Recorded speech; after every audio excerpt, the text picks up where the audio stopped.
Halo anak-anak, selamat berjumpa kembali dalam pelajaran bahasa Indonesia.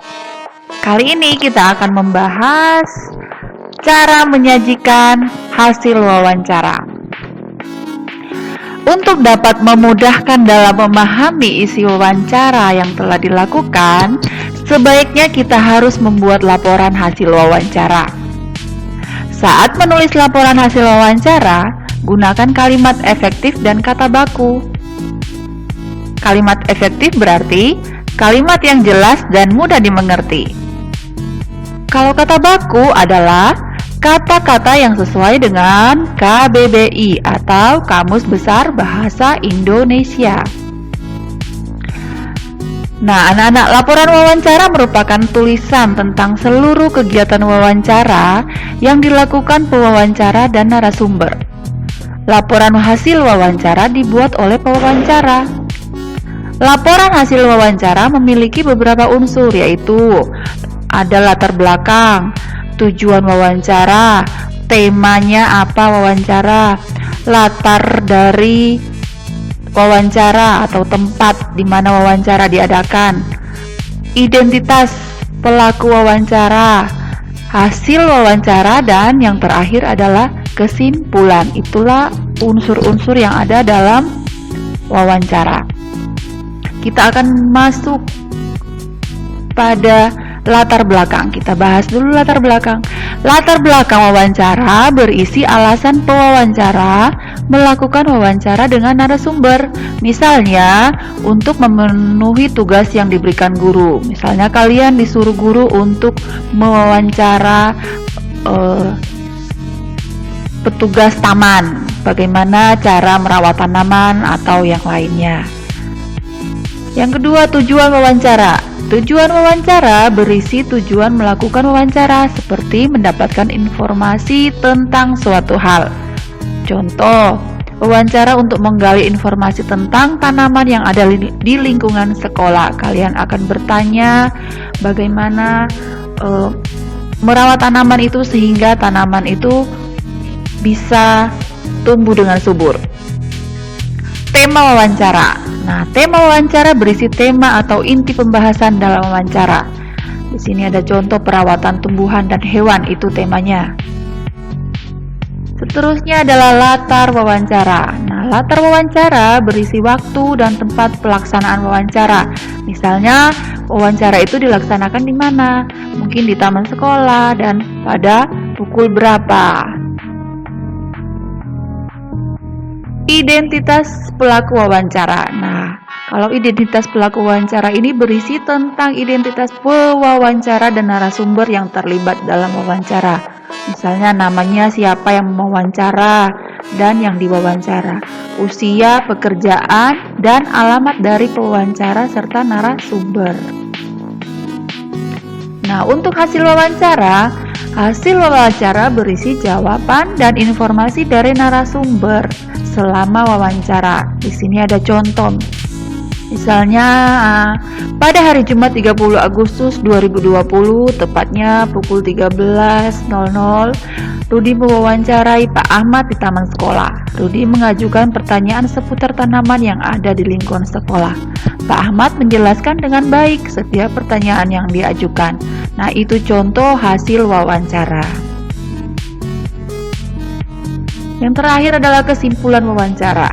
Kesimpulan wawancara berisi kesimpulan atau pendapat pewawancara berdasarkan jawaban dan informasi yang diberikan narasumber.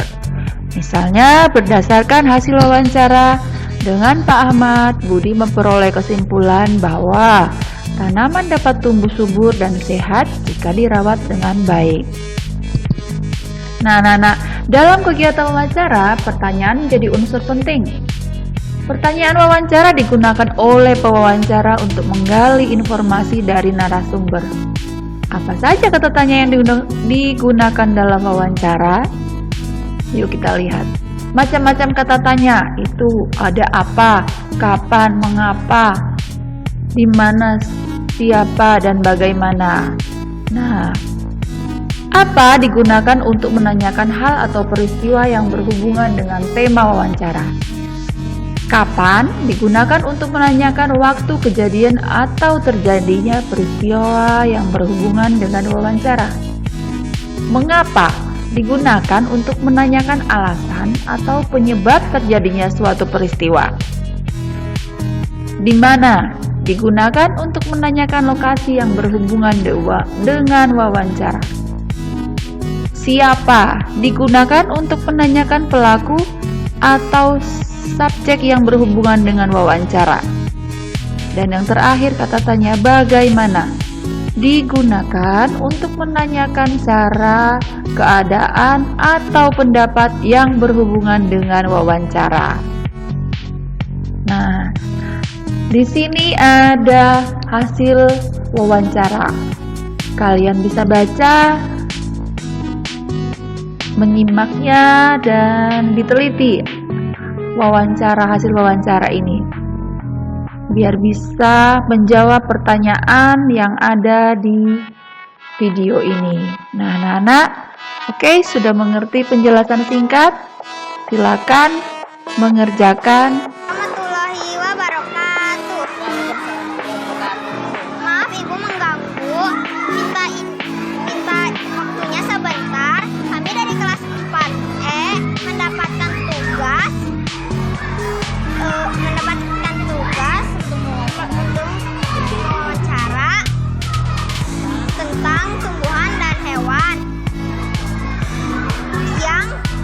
yang disukai dan cara merawatnya. Berikut pertanyaan dari kami. Apa tumbuhan yang Ibu sukai? Tumbuhan yang Ibu sukai, Ibu suka bunga mawar. Bagaimana cara merawat bunga mawar? Bunga mawar disiram, kemudian diletakkan di tempat yang terkena sinar matahari. Kemudian yang ketiga diberi pupuk. Berapa hari sekali Ibu menyiram tumbuhan mawar? Cukup sehari sekali. Mengapa Ibu menyukai bunga mawar? Karena baunya harum, kemudian indah untuk dipandang dan juga bisa untuk penghijauan. Apakah Ibu juga menyukai hewan? Itu juga suka hewan. Hewan apa yang Ibu sukai? Ibu suka hewan kucing. Mengapa Ibu menyukai kucing? Karena kucing itu hewannya lucu, hewan kesayangan Nabi juga. Dan apalagi ramah kepada semua orang. Bagaimana cara merawat kucing? Cara merawat kucing, hewan itu diberi makan. Kemudian kalau seminggu sekali, kadang suka dimandikan. Kalau sempat dibawa ke dokter hewan, siapa tahu ada rabies, kita bisa suntik antiras. Sekian dulu video hari ini. Kita jumpa dalam pelajaran berikutnya.